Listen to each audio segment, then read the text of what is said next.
Сәлеметсіздер ме, құрметті тыңдармандарым? Қалдарыңыз қалай? Бұл видеоны міндетті түрде соңына дейін көріңіздер. Осы видеодан кейін сізден ішкі халдеріңіз өзгеріп, шабыт, күш, жігер келетініне сенімдімін, және де міндетті түрде өз өмірлеріңізге анализ жасаңыз, өз әрекеттеріңізге анализ жасаңыз, айналаңызға қараңыз. Қазіргі өміріңіз сізге ұнайды ма? Ұнамаса, не нәрсені өзгерту керек? Айналамыз өзгеру үшін. Бұл видеода айтылатын ойлар, идеялар Имрам Крие және де Джо Диспенза деп аталатын мықты тұлғалардан алынған болатын. Ең алғаш ол кісілерден осыларды естіген кезде, олардың видеолары арқылы мен өте таңғалдым, және де ойым өзгерді, ішкі халім өзгерді жақсы жаққа. Сіздер де бұны білу керексіздер деп ойладым. Сіздерге көмек болар деген үміттемін. Ендеше кеттік. Джо Диспенза нейрохимия, нейробиология ғылымдарының профессоры, біріктірілген медицина клиникасының меңгерушісі және өмірді өзгертудің бірегей бағдарламасының авторы. Ол туралы естіген боларсыздар. Және де Джо Диспенза санамыздың шындыққа, реальностьқа әсерін ғылыми тұрғыдан зерттей бастаған алғашқы ғалымдардың бірі болып табылады. Джо Диспензаның көптеген жасаған тәжірибелері бойынша, зерттеулері бойынша адамның сауығу процесі, денесіндегі сауығу процесі өзін толыққанды қабылдаған кезде әрі ризашылық, благодарность сезімін сезінуден басталатынын дәлелдеген. Неліктен бұлай? Біз күнделікті қандай эмоцияларға толымыз? Сол эмоцияларымыз біздің денеміздегі ақуыз, яғни белокқа әсер етеді. Ал белок ол біздің ДНК-мызға қатты әсер етеді. Яғни ата-аналарыңыздан берілген ДНК-ға әсер етеді. Мысалы, сіздер бір өткен шақта болған оқиғаларды қайта-қайта есіңізге түсіріп, қайта-қайта ашулансаңыз, немесе кек сезімін, ыза сезімін сезінсеңіз, өкініш сезімін сезінсеңіз, сол ойларға сәйкес сізде денеңізде қандай да бір эмоциялар пайда болады, иә? Сол эмоцияларды сезіндіңіз бе? Уже организмізде химиялық процестер өзгере бастайды, жағымсыз жаққа.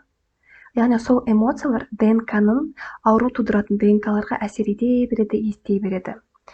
Сондықтан сондай негативный эмоцияларды көп сезінетін адамдарда ата-анасынан берілген аурулар асқындай түседі. Яғни неге кейбір адамдар ауырмай жақсы өмір сүре береді де, ал кейбір адамдар ауыра береді? Яғни, тағы да бір айтайын. Сіз жағымсыз өткен шақтағы ойларды ойлау арқылы, соған сәйкес жағымсыз эмоцияларыңызды сезіну арқылы организмдегі химиялық бұзылу процестерін бастайсыз. Сол химиялық бұзылуды іске қосасыз өз эмоцияларыңыз арқылы. Себебі эмоциялар ақуызға, белокқа әсер етеді, белок ауру тудыратын ДНК-ға әсер етеді. Осындай эмоциялар. Бұл сізге керек пе? Өткендегі болып кеткен, өтіп кеткен жағдайға өкіну, оған сіздің энергияңызды беру, денеңізді қинау, ол сізге керек пе? Жоқ, керек емес. Сондықтан ауру тудыратын ДНК-ларға әсер етуді тоқтатып, керісінше иммунитетке жауап беретін ДНК-ларды оятыңыз. Ол үшін жағымды, қуанышты, махаббат сезімдерін сезіне бастаңыз. Сол кезде иммунитетке жауап беретін ДНК-лар күшейе түседі екен. Бұл туралы нақтырақ, көбірек айтылған тәжірибелерді немесе зерттеулерді сіз Джо Диспензаның кітаптарынан оқи аласыздар, немесе оның сайтынан көре аласыздар, немесе YouTube-тан қарай аласыздар, ағылшын тілінде, орыс тілінде. Жағымды эмоцияларды жиі сезінудің ең алғашқы қадамы бұл ойыңыз бен эмоцияларыңызға мән беру, қадағалау, өзіңізге сырт көзбен қарауға тырысу. Мысалы, бір қандай да бір жағдай болып қалды делік. Мысалы, біреу сізді ренжітіп қойды. Сол кезде өзіңізге сұрақ қойыңыз. Мен қазір қандай сезімді сезіп тұрмын? Соны атаңыз. Айтыңыз, мен қазір реніш сезімін сезініп тұрмын. Мойындаңыз. Мойындау бұл 50% проблеманың шешілімі. Одан кейін өзіңізге сұрақ қойыңыз, не үшін ренжіп тұрмын? Может, я ожидала чего-то деген сияқты. Одан кейін бітті, мен реніш сезімін отпускаю, жіберемін. Вдох, выдох. Махаббат, махаббат, махаббат. Ризашылық, ризашылық, ризашылық деп өзіңізге айтыңыз. Өзіңізді жағымды эмоцияларға қарай тартыңыз.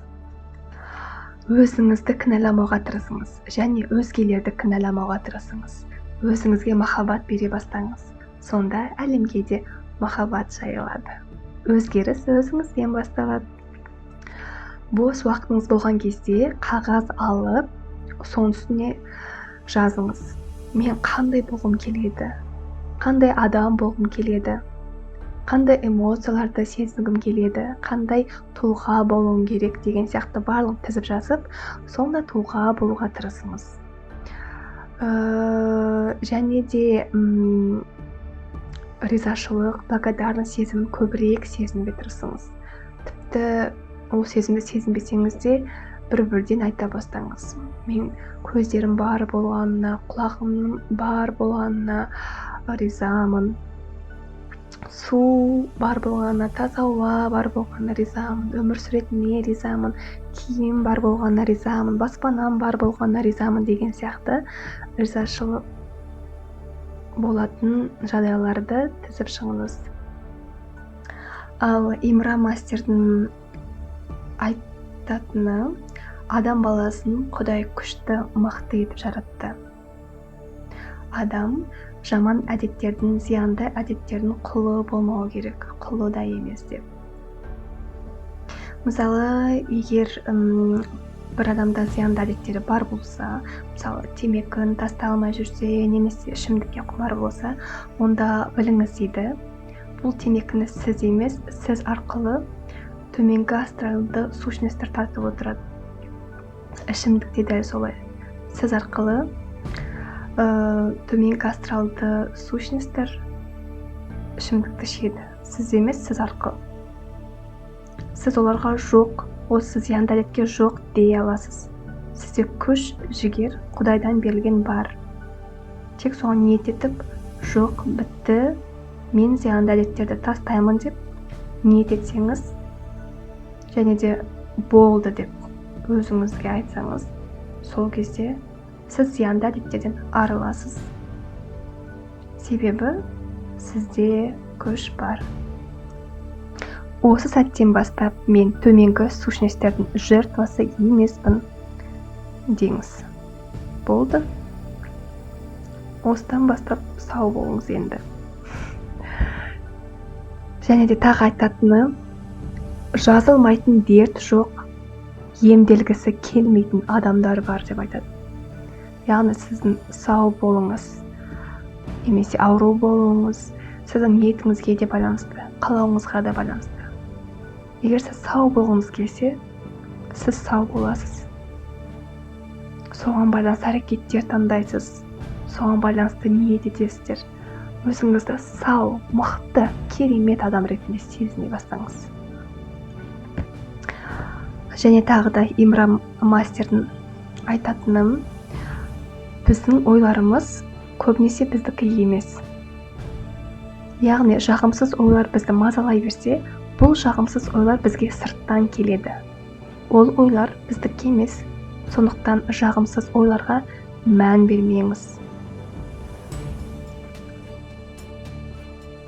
Егер миыңыз тыныш болған қаласаңыз, медитация жасай бастаңыз деп айтады.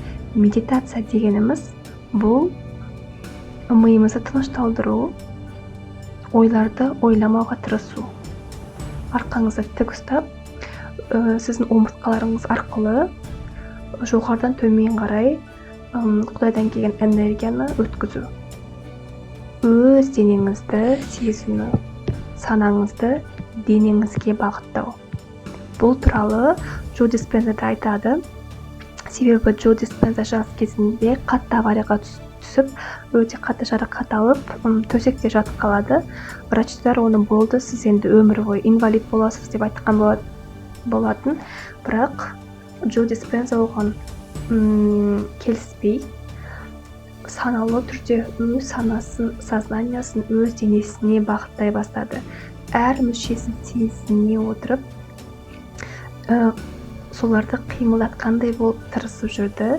Және де солай через мысли, через сознание, медитативное состояние кезінде өз санасын, назарын денесіне аудару арқылы, әрбір мүшесін сезінуге тырысу арқылы ол бірте-бірте жазылып кетті.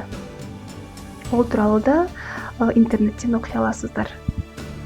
Сондықтан біздің санамыз өте мықты. Біздің күш-жігеріміз өте мықты. Және де мастердің келесі айтатыны, барлығымыз нағыз махаббат энергиясына ұмтылу керекпіз. Яғни бұл әр адамдар ойлап жүргендей химиялық, денедегі химиялық реакция махаббат емес, нақты истинная, подлинная любовь дейді ғой. Сол нағыз махаббатты сезінуге тырысу керекпіз. Бұл өте жоғарғы деңгей. Яғни ол деңгей дегеніміз эгоның деңгейінен жоғары шығып, эгоистік состояниелерден жоғарыға шығып, тыныштық деңгейіне шығу. Сол кезде махаббат нұры ішімізде, және ішімізден сыртқа қарай төгіле бастайды, шашыла бастайды, көріне бастайды екен махаббат нұры. Яғни бұл дегеніміз жүрегімізде держать состояние тихой радости и благодарности. Яғни жүрегімізде әрдайым қуаныш, махаббат сезімі болуы. Яғни өзіңізге де, басқаларға да сын, пікір, баға бермейтін шартсыз махаббат энергиясын болуы. Бұл Құдай қалай әлемді жаратты, сол күйінде әлемді сүю. Сол арқылы Құдайды тану. Ақиқатты өз ішіңізден іздеу. Жүрегіңізден іздеу.